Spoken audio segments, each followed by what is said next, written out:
All right, rockets soaring over Israel, targeting Jerusalem and Tel Aviv, and the Israelis are rocketing back. The Israeli military defending itself, launching major air offensives right now against Hamas and Fatah. This surge of violence sparked by the murders of 3 Israeli teenagers, followed by that one young Palestinian. But while the Israelis made an arrest for the murder of the Palestinian, Hamas has done nothing but praise those who killed the 3 innocent kids, one of which had American citizenship. So why hasn't the White House and the media spoken up about the double standard? Joining us right now, I'll let him loose. Fox News' strategic analyst, Lieutenant Colonel Ralph Peters. Colonel, does it surprise you?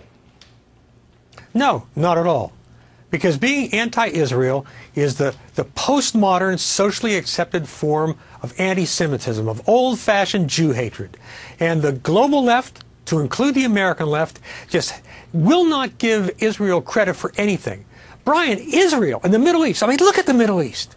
Israel is an island of civilization in a sea of barbarism. The only rule of law democracy in the region, the only place where women are treated fairly or educated values.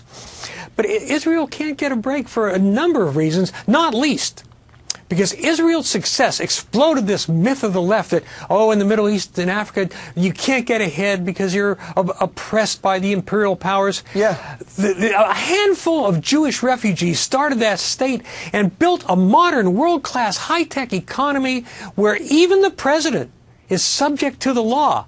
It's amazing in the Middle East, and and our president and his administration sympathizes, in my view, sympathizes nakedly with the Palestinians. And here's an example. Look what Philip Gordon said. He's the administration's Middle East coordinator for the White House. He says, how will Israel remain democratic and Jewish if it attempts to govern the millions of Palestinian Arabs who live on the West Bank? How will, if peace is unwilling to be delineated from the border, end the occupation and allow for Palestinian sovereignty, security, and dignity? He is calling for a return to the 67 borders and is blaming Israel for the attacks they're now under.